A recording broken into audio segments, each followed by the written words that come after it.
नमस्कार हीरा किचन को आपण मानक बहुत बहुत स्वागत। आज मु आपण मानक पोई चिंगुड़ी राई गोटे रेसिपी बनई की देखिबी। वीडियोटी को पूरा देखंतु। आशा करूछि मोर ए वीडियोटी आपण मानक बहुत भल लागिवो। ताले चलंतु देखिबा आजिरो रेसिपी। पोई चिंगुड़ी बनैबा पई मु एठी पोई को छोटो साइज रो काटि लेछि। किछि पोई नाड़ी को काटि के रखी छी। मु एठी गोटे बाइगण को एमते साइज रे काटि के नेछि। दुईटी आलू को काटि के नेछि। कखारू को काटि के नेछि। कखारू रो चुप्पा छडैनी। किछि सारू को नेछि। सारू ऑप्शनल अछि।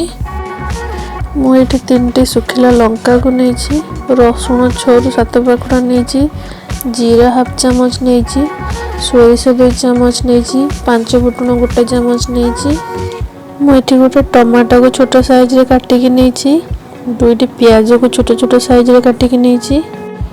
मु एठी किछि हल्दी पाउडर नेछि। किछि लंका पाउडर नेछि। किछि लूण नेछि एवं किछि पानी नेछि।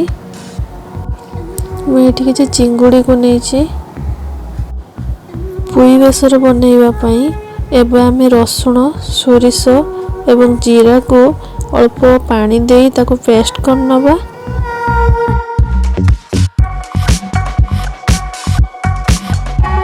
एबे चिंगुड़ी रे किछि हल्दी पाउडर एवं किछि लूण देई ताको भल से गुळै नबा।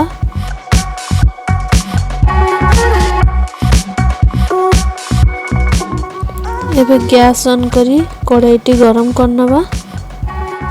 एबे सेथिरे किछि तेल देई तेल को गरम करनबा। तेल गरम होला परे सेथिरे चिंगुड़ी को पकेई हल्का भाजी नबा।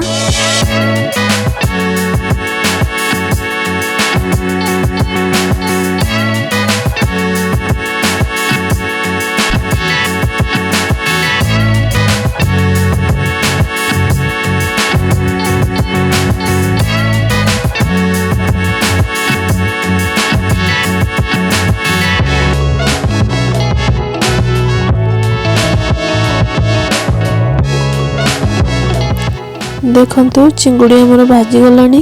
एबे ता गोटे प्लेट को काढी नबा।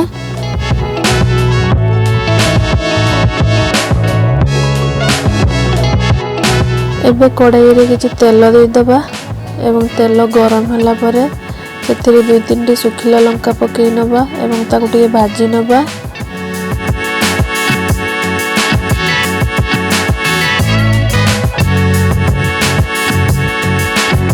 एबे सेथिरे 5 फुटण नै दबा एवं ताको टिके भाजी दबा।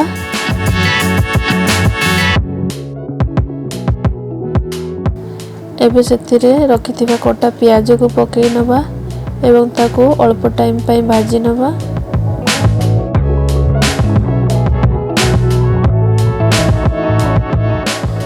देखंतु प्याज हमर एठी हल्का भाजी आसिलानी। मु एठी प्याज को बेसी भाजीनी।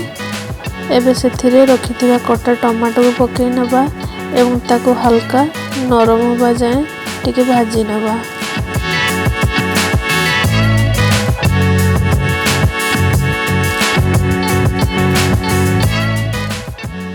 देखंतु टमाटो एठी हमर हल्का नरम हो गलानी। एबे सेथिरे रखिथिबा कटा परिबा को पकेई नबा एवं सारू एवं पोई खाड़ी रो लाळ जिबा जाए हल्का भाजी नबा।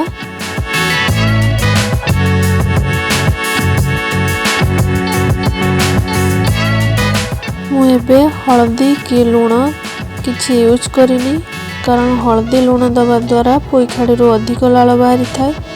तेणु लाळ सुखिला परे मु हल्दी लूण यूज करिवि।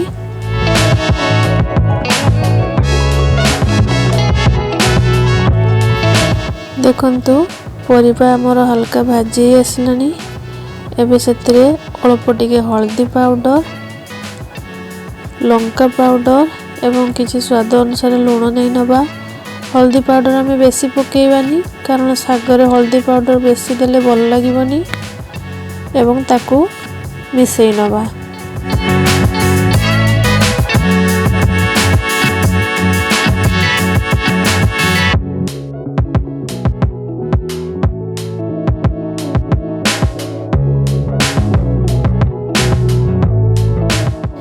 एबे सेथिरे ग्राइंड करे रखिथिबा बेसर को पकेई नबा एवं ताको 2 मिनिट पई कषि नबा।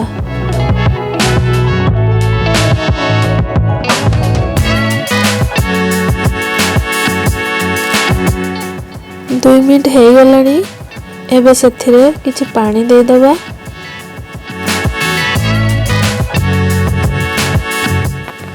देखंतु मु एतिकी पानी नेछि कारण पोई राई रे ग्रेवी रहिले खाइबा को बहुत भल लागे। तेणु एबे परिबा सिझिबा जाए लिड लगे ताको कुक कर नबा। एबे लिड को खोलिकी देखि नबा। देखंतु परिबा हमर केते बढ़िया से सिझी जाईछि।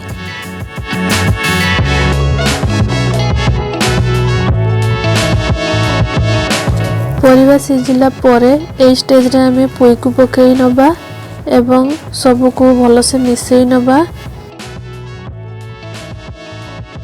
रखिथिबा चिंगुड़ी को भी मिसई नबा एवं कवर करी ताको 5 मिनिट पई कुक करी नबा। 5 मिनिट हो गलानी। एबे लिड खोलिकी देखि नबा। देखंतु तरकारी हमर रेडी हो गलानी। एतिकी ही ग्रेवी रखिबा कारण बेसी झोल रहिले भल लागिबनी खाइबा पई। एबे उडे सर्विंग बोल को काढी नबा। ए तरकारीटी आपण माने गरमा गरम भात सहित ट्राई करंतु बहुत भल लागिवो।